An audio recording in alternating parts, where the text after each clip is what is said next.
हम लोग आ गए हैं सर्कल के सेकेंड लेक्चर पर। फर्स्ट लेक्चर में हमने देखा था अगर हमारे पास सेंटर और रेडियस हो तो हम इक्वेशन ऑफ सर्कल बहुत ही आसानी से निकाल सकते हैं। अब यहाँ पर हमारे पास क्या रहेगा, इक्वेशन ऑफ सर्कल रहेगा और हमें सेंटर और रेडियस बताना होगा।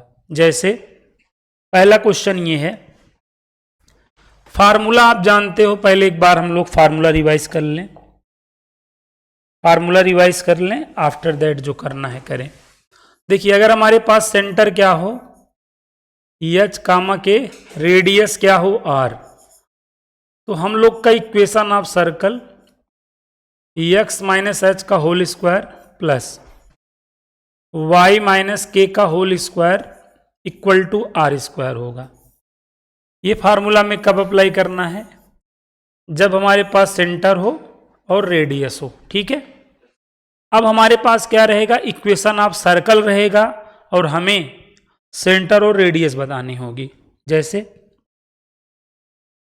जैसे आपके पास ये क्वेश्चन है, x प्लस 2 का whole square plus y minus 3 का होल स्क्वायर इक्वल टू 16, और आपको क्या बताना है यहाँ पर आपको बताना है सेंटर बताना है, रेडियस बताना है। सेंटर और रेडियस बताना है हमें इस क्वेश्चन की। तो यहां पर देखिए, अब ये फॉर्म हमें इस फॉर्म की याद दिला दी। जिस फॉर्म की याद आए ना उसी से कंपेयर करने का। ठीक है, अब यहां देखो, लिखो एच लिखो, माइनस और प्लस क्या होता है माइनस, यहां के लिखो, ये माइनस और ये माइनस क्या होता है, आर स्क्वायर की वैल्यू कितनी, आर इक्वल टू हो जाएगा अंडर रूट 16। आर की वैल्यू हमेशा 4 आएगी, प्लस माइनस मत करना क्योंकि रेडियस हमेशा क्या होगी, पॉजिटिव होगी। सेंटर क्या होता है सर्कल का, एच कामा के होता है, तो हमारा क्या हो गया -2 कामा 3 हो गया, तो सेंटर आ गया, रेडियस हो गया। समझ में आया। तो इक्वेशन ऑफ सर्कल अगर अपने पास हो तो सेंटर और रेडियस हम इस तरह निकालेंगे। ठीक है, इक्वेशन ऑफ सर्कल की इस टाइप की फॉर्म हो, सीआर वाली फॉर्म है, ये सीआर वाली फॉर्म है ना, जब सेंटर एच कामा के रेडियस आर रहे, तो इस फॉर्म का था, तो यहाँ पे हमने कंपेयर कर लिया, हमारा काम हो गया। समझ में आया बात कि नहीं। अब अगला क्वेश्चन है जिसका आपको सेंटर और रेडियस बताना है। इसको लगा डाला तो लाइव जिंगा डाला, x प्लस 2 का whole square plus y square equal to 8 है। क्या बताना है, चलो करो। सेंटर और रेडियस बताना है, सेंटर बताना है और रेडियस बताना है। इस क्वेश्चन का आपको सेंटर और रेडियस बताना है।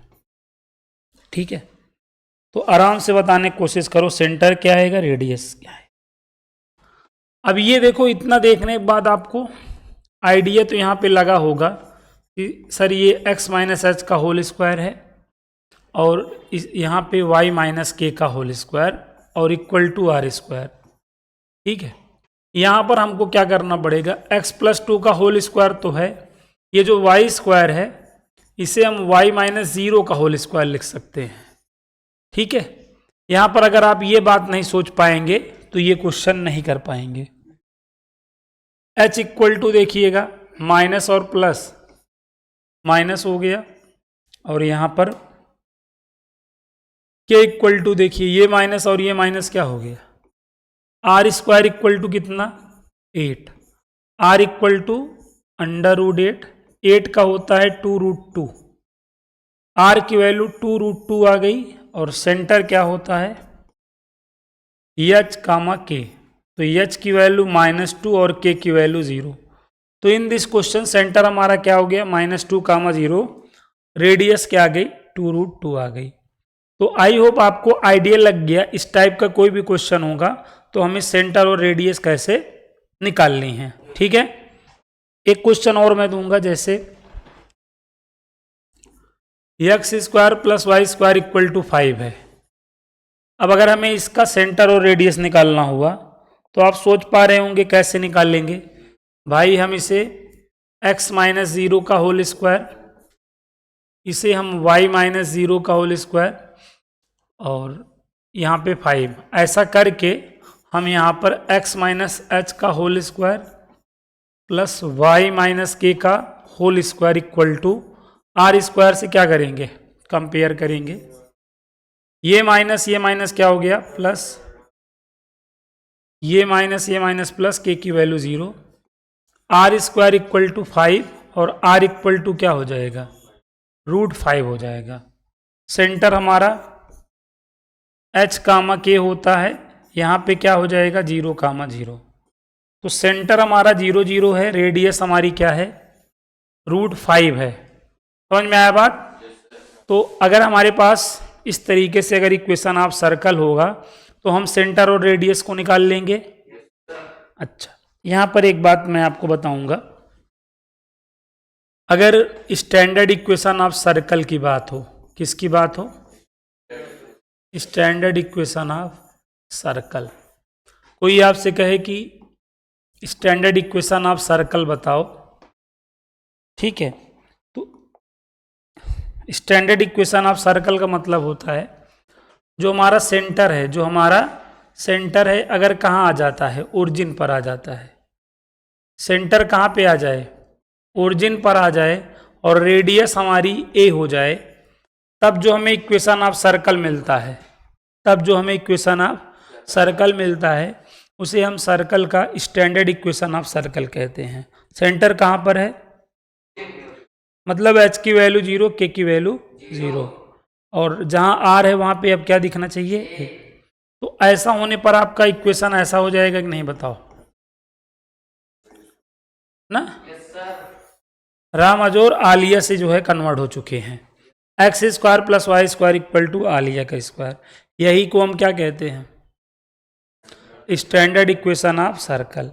स्टैंडर्ड इक्वेशन ऑफ सर्कल का जो फिगर होता है सर्कल प्लस होता है, क्या होता है, सर्कल प्लस होता है। मतलब ये सर्कल है, सर्कल है, सर्कल पे क्या बना लो, प्लस बना लो। प्लस का मतलब यहाँ पे क्वाड्रेंट से होता है, ठीक है, प्लस का मतलब, तो ये आपका एक्स एक्सिस हो गया और ये आपका वाई एक्सिस हो गया। बाकी ये आपका क्या हो गया, ये ओरिजिन है ना, सेंटर ओरिजिन पे हो जाता है, समझ गए।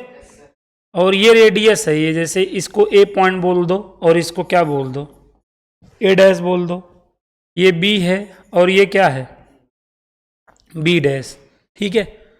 अब ये जो प्लस है सर्कल को 4 इक्वल पार्ट में कर रहा है कि नहीं, ये जो प्लस है सर्कल को, वैसे सर्कल का एरिया क्या होता है, सर्कल का एरिया पाई आर स्क्वायर होता है।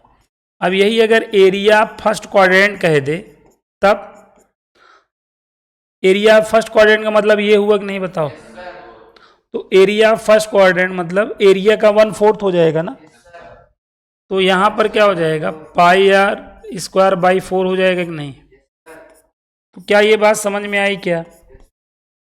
तो कभी भी स्टैंडर्ड इक्वेशन ऑफ सर्कल हो तो उसका फिगर हमेशा क्या होगा, सर्कल पे प्लस बना देना, सर्कल पे क्या बना देना। अच्छा ये बताओ, ये ओ ए आपकी रेडियस है, ओ ए डैश भी क्या है, ओ बी भी क्या है, ओ बी डैश भी क्या है। ए का कोऑर्डिनेट बताओ, आर कामा 0, ए डैश का minus r comma, b dash का, सॉरी बी का, बी डैश का। देखो कोऑर्डिनेट और इक्वेशन लिखते समय डायरेक्शन मैटर करती है। अगर पॉजिटिव डायरेक्शन में है तो पॉजिटिवली रिटर्न करना है और निगेटिव डायरेक्शन में तो निगेटिवली रिटर्न करना है, ठीक है। डिस्टेंस हमेशा पॉजिटिव होती है, टाइम हमेशा पॉजिटिव होता है, लेकिन इक्वेशन और कोऑर्डिनेट में तो देखो प्लस माइनस दोनों ही चीज़ें दिखती हैं। तो अगर आप कभी भी इक्वेशन लिख रहे हो या ठीक है कोऑर्डिनेट लिख रहे हो तो हमेशा आप डायरेक्शन ध्यान देना, डायरेक्शन को ध्यान में रखते हुए करना। अगर प्लस डायरेक्शन में है तो प्लस करके लिखना और माइनस डायरेक्शन में है तो माइनस करके लिखना। समझ में आ रही कि नहीं बात। तो यहाँ तक बात समझ में आ गई। अब जैसे मैंने ये कहा, ये 2x² plus 2y² equal to मैंने यहाँ पे 32 बोला। तो क्या ये स्टैंडर्ड इक्वेशन ऑफ सर्कल है? देखो स्टैंडर्ड इक्वेशन ऑफ सर्कल हो या कोई भी इक्वेशन ऑफ सर्कल हो, x² y² का कोफिशिएंट हमेशा 1 होगा। अगर 1 के अदर है तो वो स्टैंडर्ड नहीं है। ठीक है, तो हमें फर्स्ट ऑफ ऑल हमारी जिम्मेदारी बनेगी कि x² y² का कोफिशिएंट अगर 1 के अदर कुछ भी आ जाएगा तो हमें फर्स्ट ऑफ ऑल हमेशा कहीं भी ना और कभी भी हमेशा डिवाइड ही करना है। तो पहला काम क्या करेंगे, एवरी टर्म में 2 का डिवाइड कर देंगे। एवरी टर्म में क्या करेंगे, एवरी टर्म में 2 का डिवाइड कर देंगे। जहां जहां 2 था वहां वहां कट गया। अब यहां पे क्या हो जाएगा, 16 हो जाएगा। अब ये स्टैंडर्ड इक्वेशन ऑफ सर्कल है कि नहीं? सेंटर तो हम तुरंत इसका 0 0 बोल देंगे। रेडियस मतलब a² इक्वल टू 16 है कि नहीं? तो a इक्वल टू √16, तो a की वैल्यू क्या हो गई 4। अब इसका अगर हमें क्या बनाना हुआ, ग्राफ बनाना हुआ, सर्कल पे क्या बना देंगे, सर्कल पे प्लस बना देंगे। ये चीज 4 होगी, ये चीज 4 होगी, ये चीज 4 होगी, ये चीज 4 होगी। ये वाला कोऑर्डिनेट, ये वाला, इधर वाला, इधर वाला। अब अगर हमको ये वाला एरिया बताना हुआ तो देखो, अगर हम पूरे का एरिया निकालेंगे तो πa² होगा ना। a² की वैल्यू यहाँ पे देख लो, 16 पाई होगा कि नहीं बताओ? ये कंप्लीट एरिया है। बट अगर एरिया आप क्या चाहिए, फर्स्ट क्वाड्रेंट चाहिए, एक क्वाड्रेंट का, तो 16 पाई और अपन में कितना 4 पाई स्क्वायर यूनिट हो जाएगा कि नहीं? यहां तक में कोई प्रॉब्लम क्या नहीं ना? तो ये चीज थोड़ा सा यहाँ पे अवेयर रहे ना, आगे जब हम 12th की मैथ पढ़ेंगे तो इसका हम खूब इस्तेमाल करेंगे। मतलब अच्छे अच्छे क्वेश्चन इसके बगैर नहीं लग पाएंगे। ठीक है, इसलिए मैंने बताया। ठीक, यहाँ तक में कोई दिक्कत? आओ आगे, आओ कुछ तूफानी करते हैं। अब ये देखो, एकदम सेंटर अगर हमारे पास h, और रेडियस r है तो ये फार्मूला होता है कि नहीं? ये क्या है, इक्वेशन ऑफ सर्कल है ना। इसे हम इक्वेशन ऑफ सर्कल कहेंगे। Yes sir. अब यहाँ पे हम एक हसीन सा काम करेंगे। आप लोग कहेंगे सर आप हमेशा हसीने काम करते हैं, क्या करूं, सबको आती नहीं, अपनी जाती नहीं। तो ये देखो इक्वेशन ऑफ सर्कल है ना, यहाँ पर a - b का होल स्क्वायर दिख रहा है, यहाँ पे भी, दोनों जगह लगा दे रहा हूँ ना, जो दिखता है वही बिकता है। तो यहाँ पे जो दिख रहा था वही का फार्मूला लगा रहा हूँ। देखो a² + b² - 2ab। कोई दिक्कत? यहाँ पर भी अप्लाई कर दो, a² - -s। यहाँ तक में भैया कोई दुख या तकलीफ हो तो हमको बता दो, नहीं है ना? अब देखो क्या करना है, x² + y² माइनस, यहाँ पे प्लस करके -2h × x कर लेना है, प्लस करके -2k × y लिख लेना है। ऐसा तो हम कर ही सकते हैं, और प्लस में h² प्लस में k² माइनस में r², ऐसा कर सकते हैं कि नहीं? यहाँ के बाद हम एक हसीन सा काम करेंगे। ठीक है, बहुत ही प्यारा, बहुत प्यारा स्टेप लेंगे इस बार हम, बहुत ही प्यारा स्टेप लेंगे। मतलब मैं क्या लूँगा, -2h को -2h को नहीं, यहाँ पर मैं थोड़ा सा बहक गया था। ठीक है, ऐसे रास्ते से लोग बहक जाते हैं ना, ऐसे मैं थोड़ा सा बहक गया। यहाँ पे क्या करना है, +2 को बाहर कर लो, -h को अंदर रखो। ठीक है, 2 को बाहर कर लो, -k को अंदर रखो। ये काम भी तो मैं कर सकता हूँ। यहाँ तक में यार बताओ कोई दिक्कत है क्या? अब यहाँ पर मैं एक हसीन सा स्टेप लूँगा, बहुत ही प्यारा स्टेप। देखो यहाँ पर देखो क्या करना है, ये जो माइनस एच है, ठीक है, इसको जी लेट कर लेना है। क्या कर लेना है? लेट कर लेना है, ऐसा नहीं कि लेट जाना है। माइनस के को एफ लेट करना है, ठीक है। और सबसे important h square plus k square minus small r square को सी लेट कर लेना है। क्या लेट कर लेना है? ये मैंने लेट किया है। क्या किया है? सपोज किया है। अब ये बताओ, अब यहां पर ये बताओ, यहां से h की वैल्यू क्या हो जाएगी? एक तरीके से माइनस जी। यहां जहां लेट किया हूं, यहां से k की वैल्यू क्या हो जाएगी? माइनस एफ हो जाएगी। मोस्ट इंपॉर्टेंट यहां से देखो, यहां से इस पूरे से ध्यान देना, यहां से c को इधर ला लो। अच्छा, जहां h है, यहां पे जहां h है, h की वैल्यू देखो माइनस जी है। इधर देखो h की वैल्यू माइनस जी है। यहां रखोगे तो माइनस जी का होल स्क्वायर होके प्लस जी स्क्वायर हो जाएगा। यहां रखोगे प्लस एफ स्क्वायर हो जाएगा। c को इनके बगल ला लो और आर स्क्वायर को उस साइड लेके चले जाओ।